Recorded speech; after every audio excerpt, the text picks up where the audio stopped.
misalnya ada time frame khusus nggak untuk assignment kayak gitu, misal di pagi hari, di siang hari, atau sesuai dengan requirement yang keluar kayak gitu.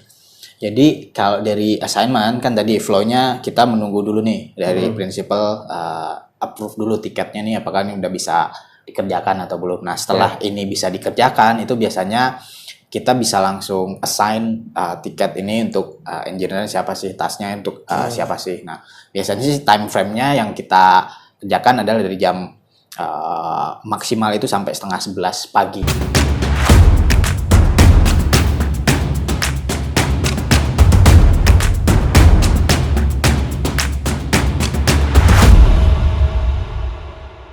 Oke, selamat datang di Engineer Manager Room. Perkenalkan, nama saya Syamsul Arifin sebagai Head of Manager dan saya Maulana Prabadi sebagai Managing Director di Refactory. Oke, pada kesempatan kali ini kita akan membahas soal assignment di Refactory seperti apa dan peran-peran soal assignment nanti siapa aja kayak gitu. Sebelumnya assignment itu seperti apa, Mas Maul, di Refactory? Oke, mungkin nih sebelum bahas assignment seperti apa, mungkin kita jelasin dulu ya gimana sih flow kerja di Refactory. Jadi misalnya engineer ini dia misalnya salah satunya misalnya kalau engineer dia nggak bisa bikin tiket dengan sesuai misalnya deskripsi yang dia bikin sendiri itu nggak bisa dilakukan sama engineer. Tapi misalnya kalau engineer ini punya project di klien kita, nah tiketnya udah dibikinin nih di kliennya. Nah kalau tiketnya udah dibikinin dia bisa mirroring tiket ke platform kita. Nah platform kita kan yang biasanya kita pakai adalah Save2 di situ. Jadi semua tiketing dan ya untuk flow yang harus dikerjakan engineer itu semuanya berada di Save2. Jadi otomatis yang bisa buat tiket kalau di kita itu QA itu dia bisa bikin tiket kalau tiketnya di reject sama QA atau QA ini menemukan bug gitu. QA bisa membuat tiket atau principal atau misalnya TFLO. Nah TFLO ini dia juga bisa membuat tiket misalnya untuk tiket-tiket perbaikan teknikal misalnya dia ada musuh untuk refactor code atau enhancement pattern atau apa misalnya itu yang principal dan TFLO itu bisa membuat. Dan ya sisanya ya balik lagi sama PM tadi untuk yang membuat tiket. Nah jadi kalau dari tadi tiket itu kan yang bikin udah ada posisinya masing-masing sebelum kita lanjut ke assignment. Nah setelah tiketnya terbuat, nah otomatis assignment-nya ini bisa ada ataupun tidak di sini. Maksudnya bisa ada ataupun tidak ini ketika misalnya teman-teman engineer di Refactory punya project di eksternal, nah itu otomatis ketika dia mirroring dia bisa langsung assign di situ. Self assign. Nah, tapi sebelum self assign juga teman-teman di Refactory ini nggak bisa langsung ngerjain sebelum misalnya dapat approval nih dari principal kita. Jadi mau nggak mau sebelum ngerjain harus ada approval dulu nih di tiketnya. Ini tiketnya beneran nggak sih? Misalnya di-assess ini apakah bobotnya sesuai atau enggak. Nah jadi kalau itu udah match, principalnya udah approve, barulah kita bisa assign tiket itu ke engineer yang belum punya tiket ataupun engineer yang udah punya project dan mirroring tiket itu baru bisa mengerjakan tiketnya dan memindahkan state-nya ke in progress. Jadi assignment tadi ya cukup flow-nya ya cukup panjang sih, mulai dari user, principal, terus baru ke managing ini untuk di-assign ke siapa sih. Nah, di assignment itu. Jadi kalau kita lihat di sini ya apa itu assignment ya tadi. Assignment ini tadi ya task yang sudah ada di pool kita. Nah, task yang sudah ada di pool kita itu kita berikan kepada orang yang tepat dan orang yang emang kurang tiketnya misalnya atau kurang tasknya. Jadi yang kita coba adalah di assignment ini adalah memberikan bobot kerja untuk semua itu biar merata di situ tujuan akhirnya. Soal assignment tadi kan ada assignment yang memang engineer atau QA itu bisa create task atau tiket masing-masing kayak gitu.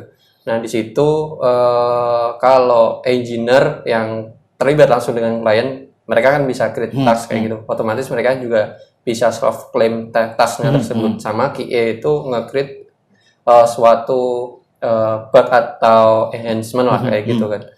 Nah, kapan assignment yang dilakukan di luar engineer sama QA kayak gitu. Misalnya ada time frame khusus nggak untuk assignment kayak gitu. Misal di pagi hari, di siang hari, atau sesuai dengan requirement yang keluar kayak gitu.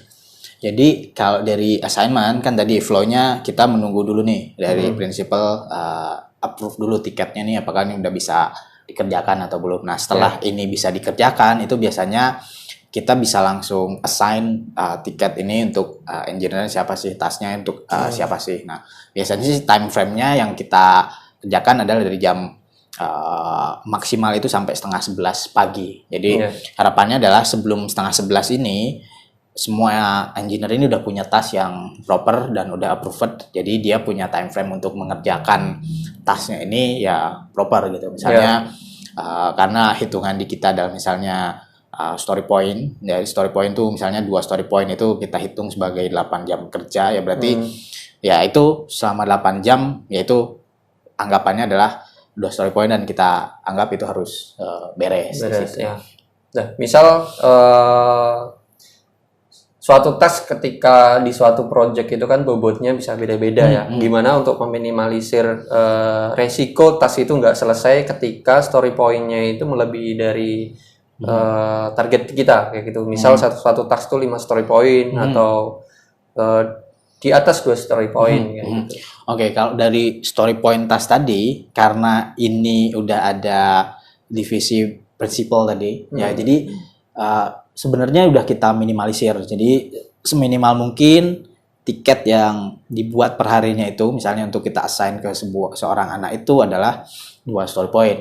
Maksimal bukan maksimal maksudnya nilai minimal anak per hari itu kan 2 story point. Maksimalnya misalnya anaknya mau ngerjain lebih pun itu pun nggak ada masalah kalau di kita anak. Cuman kita coba pecah jadi satu tiket itu menjadi paling kecil atau paling besar itu 2 story point. Jadi harapannya adalah ya tadi nggak ada yang karena hitungannya 2 story point satu hari kerja ya harapannya tadi ini bisa terutilisasi dengan baik kepada si engineer walaupun secara realitanya ada beberapa misalnya level completion ini bisa beda-beda. Misalnya ada di kita misalnya ada engineer junior di set 2 story point tapi yang ngerjain misalnya engineer senior dengan story point yang sama bisa aja waktu yang dibutuhkan untuk menyelesaikan tiket ini bisa beda antara junior dan senior. Makanya dari sini sih kalau yang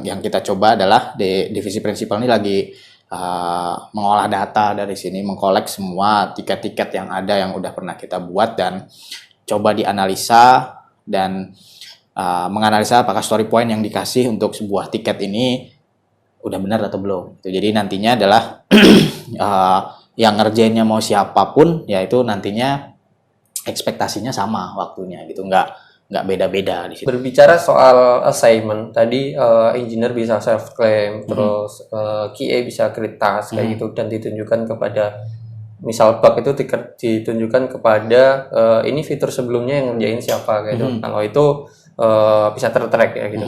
Nah, selain dua tadi, engineer sama QA, siapa aja yang bisa assign suatu pekerjaan atau suatu task atau suatu tiket? Ya tadi. Jadi kalau assign ya tadi, mostly di divisi manajerial itu bisa nge-assign task ke sebuah orang, tergantung tadi bisa aja kita nilai misalnya dia udah dapat 2 story point tapi misalnya jam yang harusnya misalnya 2 story point ini beres 8 jam tapi ternyata dia bisa lebih cepat gitu. Nah itu berarti ada possibility misalnya aku tambahan buat load tambahan di situ karena ya aku nilai dia bisa mendapat value yang lebih ketika dia mengerjakan task yang lain lagi. Oke. Tadi kan selain project dari klien atau engineer yang langsung berhubungan dengan klien, ada juga project yang itu cuma lead yang berhubungan dengan klien atau PM kayak gitu. Nah, apakah ada possibility soal task ini engineer bisa self claim kayak gitu. Jadi nggak menunggu manager atau PM itu lah. PM tadi nggak ini ya. Ataukah menunggu manager untuk nge-assign kayak gitu. Ya, oke, kalau dari self claim itu bisa. Jadi bisa self claim selama tiketnya itu emang udah bisa dikerjakan. Workable ya. Nah, workable. Jadi kalau tiketnya udah workable itu bisa langsung self claim, dan itu nantinya kalau udah ada assignment ya berarti kita udah tahu dia bisa hari ini ngerjain apa untuk task hari ini di situ. Oke. Jadi kalau self claim itu bisa. Nah, selain assignment soal task, ada nggak assignment lain? Oh, gitu? oke. Jadi tadi kan kalau dari assignment ini ya tadi assignment itu kan bisa banyak sih, mungkin ya salah satunya ada task. Nah, ada juga yang sering kita lakukan adalah assignment untuk project di sini. Jadi kalau assignment project ya tadi kita nilai dulu nih apakah yang mau kita assign ke sebuah project ini dia udah capable atau belum, udah cukup nggak atau belum. Nah, ketika ini udah cukup mampu, menurut kita mampu, kita prepare dulu sih sebelum kita assignment itu. Jadi kita prepare dulu, kita kasih misalnya kasih overview sih ketika proses interview itu baiknya gimana sih, misalnya interview dengan klien tuh apa sih yang harus dilakukan di situ. Jadi kayak ya beberapa pertanyaan-pertanyaan basic, terus ya cara menjawab yang baik tuh kayak gimana, ya itu kita juga latih biasanya sebelum assignment ini dilakukan kepada seorang engineer untuk sebuah project. Tadi soal assignment task, assignment orang ke project, engineer to project kayak gitu. Nah, dari dua itu bagaimana prosesnya? Misal suatu task itu di-create oleh klien kayak gitu, di-request oleh kita, dan di situ kan ada peran-peran masing-masing. Misal di sini di divisi kita kan ada business development, di bawahnya ada project management kayak gitu. Nah, dari project manager itu gimana proses sampai itu bisa dikerjain oleh engineer? Oke. Jadi kalau tadi kan ya udah kita bahas di awal sih dikit tentang flow kerja tadi. Nah, ini kalau ini berarti flow ticketing sampai ready kan di sini. Jadi misalnya task ini sampai ready, biasanya kalau di awal biasanya ada produk sih, biasanya ada orang produk kita, atau misalnya ada PM kita itu kerjasama sama eksternal partinya atau ya tadi eksternal klien kita. Nah, ketika dia kerjasama sama klien, dia ngebahas scope tiketnya ini sampai mana, terus